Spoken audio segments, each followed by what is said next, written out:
दोस्तों, क्या आपने कभी सोचा है कि जिस धरती पर मोहम्मद गोरी को 16 बार हराने वाले पृथ्वीराज चौहान, अरब के खलीफाओं को अरब में घुसकर मारने वाले बप्पा रावल, महाराणा सांगा, वीर शिवाजी, महाराणा प्रताप जैसे वीर हुए हों, वो धरती गुलाम कैसे बन गई? तो दोस्तों, हमारे गुलाम बनने का सबसे बड़ा कारण था दिल्ली के अंतिम हिंदू शासक पृथ्वीराज चौहान का 1192 में तराइन के युद्ध में हार जाना। हिंदुस्तान के सबसे ताकतवर राजा के हार जाने के कारण पूरे हिंदुस्तान के राजाओं का मनोबल टूट गया और एक के बाद एक राजा हारते चले गए। पूरे हिंदुस्तान पर पहले मुस्लिमों का और बाद में अंग्रेजों का अधिकार हो गया। अब मैं आपको बताता हूं जिसके कारण पृथ्वीराज चौहान 17वीं बार मोहम्मद गोरी से हार गए थे। वो हार का सबसे बड़ा कारण थी पृथ्वीराज चौहान और संयोगिता की प्रेम कहानी। दिल्ली की राजगद्दी पर बैठने वाले अंतिम हिंदू शासक और भारत के महान योद्धाओं में शुमार पृथ्वीराज चौहान का नाम कौन नहीं जानता। एक ऐसा वीर योद्धा जिसने अपने बचपन में ही शेर का जबड़ा फाड़ डाला था, जिसने अपनी दोनों आंखें खो देने के बावजूद भी शब्द भेदी बाण से भरी सभा में मोहम्मद गोरी को मृत्यु का रास्ता दिखा दिया था। ये सभी जानते हैं कि पृथ्वीराज चौहान एक वीर योद्धा थे, लेकिन ये बहुत कम ही लोगों को पता है कि वो एक प्रेमी भी थे। वो कन्नौज के महाराजा जयचंद की पुत्री संयोगिता से प्रेम करते थे। दोनों में प्रेम इतना था कि राजकुमारी को पाने के लिए पृथ्वीराज चौहान स्वयंवर के बीच से उनका अपहरण कर लाए थे। बात उन दिनों की है जब पृथ्वीराज चौहान अपने नाना और दिल्ली के सम्राट महाराजा अनंगपाल की मृत्यु के बाद दिल्ली की राजगद्दी पर बैठे।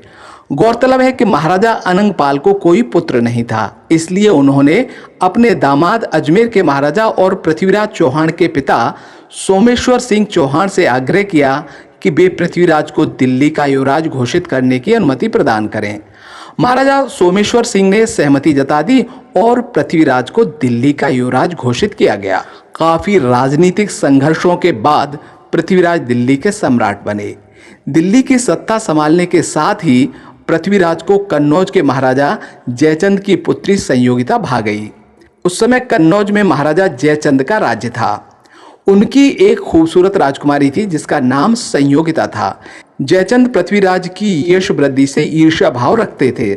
एक दिन कन्नौज में एक चित्रकार पन्ना राय आया जिसके पास दुनिया के महारथियों के चित्र थे और उन्हीं में एक चित्र था दिल्ली के युवा सम्राट पृथ्वीराज चौहान का। जब कन्नौज की लड़कियों ने पृथ्वीराज के चित्र को देखा तो वो देखते ही रह गईं। सभी युवतियां उनकी सुंदरता का बखान करते नहीं थक रही थीं। पृथ्वीराज की तारीफ की ये बातें संयोगिता के कानों तक पहुंची और वो पृथ्वीराज के उस चित्र को देखने के लिए लालायित हो उठी।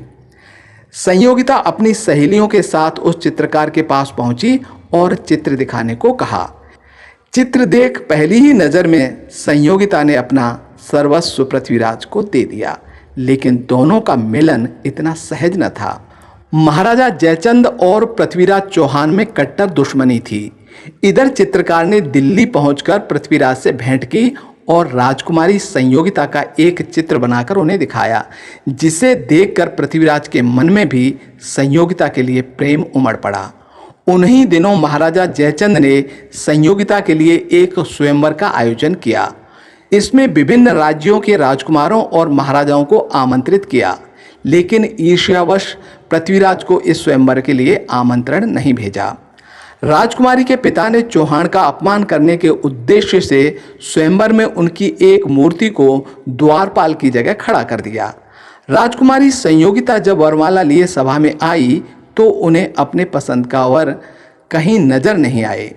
इसी समय उनकी नज़र द्वारपाल की जगह रखी पृथ्वीराज की मूर्ति पर पड़ी और उन्होंने आगे बढ़कर वरमाला उस मूर्ति के गले में डाल दी। वास्तव में जिस समय राजकुमारी ने मूर्ति के गले में वरमाला डालनी चाहिए, उसी समय पृथ्वीराज स्वयं आकर खड़े हो गए और वरमाला उनके गले में पड़ गई। संयोगिता द्वारा पृथ्वीराज के गले में वरमाला डालते देख पिता जयचंद आग बबूला हो गए। वह तलवार लेकर संयोगिता को मारने के लिए आगे आए, लेकिन इससे पहले कि वो संयोगिता तक पहुंचे, पृथ्वीराज संयोगिता को अपने साथ लेकर वहां से निकल पड़े। स्वयंवर से राजकुमारी को उठाने के बाद पृथ्वीराज दिल्ली के लिए रवाना हो गए। आगे जयचंद ने पृथ्वीराज से बदला लेने के उद्देश्य से मोहम्मद गोरी से मित्रता की और दिल्ली पर आक्रमण कर दिया। पृथ्वीराज ने मोहम्मद गोरी को 16 बार परास्त किया, लेकिन पृथ्वीराज चौहान ने सहृदयता का परिचय देते हुए मोहम्मद गोरी को हर बार जीवित छोड़ दिया। राजा जयचंद ने गद्दारी करते हुए मोहम्मद गोरी को सैन्य मदद की और इसी वजह से मोहम्मद गोरी की ताकत दोगुनी हो गई और 17वीं बार पृथ्वीराज चौहान मोहम्मद गोरी से हार गए। पृथ्वीराज चौहान को मोहम्मद गोरी के सैनिकों द्वारा बंदी बना लिया गया एवं उनकी आंखें गर्म सलाखों से जला दी गईं। इसके साथ अलग अलग तरह की यातनाएं भी दी गईं। अंततः मोहम्मद गोरी ने पृथ्वीराज को मारने का फैसला किया। तभी महाकवि चंद्रवरदाई ने मोहम्मद गोरी तक पृथ्वीराज के एक कला के बारे में बताया। चंद्रवरदाई, जो कि एक कवि और पृथ्वीराज चौहान के खास दोस्त थे, उन्होंने बताया कि चौहान को शब्दभेदी बाण छोड़ने की कला में महारत हासिल है। यह बात सुन मोहम्मद गोरी ने रोमांचित होकर इस कला के प्रदर्शन का आदेश दिया। प्रदर्शन के दौरान गोरी के शाबाश आरंभ करो लफ्ज के उद्घोष के साथ ही भरी महफिल में चंद्रवरदाई ने एक दोहे द्वारा पृथ्वीराज को मोहम्मद गोरी के बैठने के स्थान का संकेत दिया, जो इस प्रकार है। 4 बांस 24 गज अंगुल अष्ट प्रमाण, ता ऊपर सुल्तान है मत चूके चौहान। तभी अचूक शब्द भेदी बाण से पृथ्वीराज ने गोरी को मार गिराया।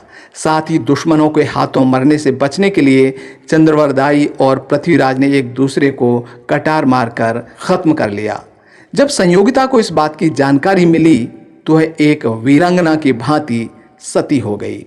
इतिहास के स्वर्ण अक्षरों में आज भी ये प्रेम कहानी अमर है। और इस तरह से पृथ्वीराज चौहान की मृत्यु के बाद एक सभी हिंदुस्तान के राजा हारते चले गए और एक प्रेम कहानी के कारण हिंदुस्तान लगभग 800 सालों के लिए गुलाम हो गया।